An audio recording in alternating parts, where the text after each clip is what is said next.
Gadis berusia 21 tahun berinisial A menjadi korban kebejatan 3 pria di kota Lok Seumawe.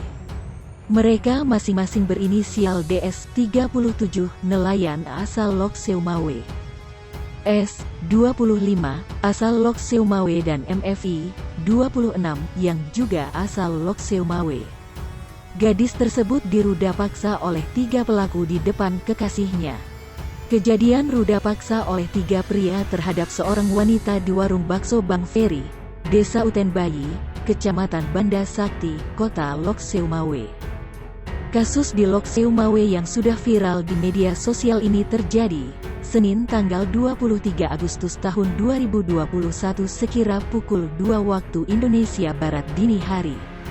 Ternyata selain nodai korban di depan kekasihnya itu, para tersangka juga memeras korban 4 juta rupiah. Kini ketiga tersangka sudah ditangkap dan ditahan di Mapolres Lok Seumawe.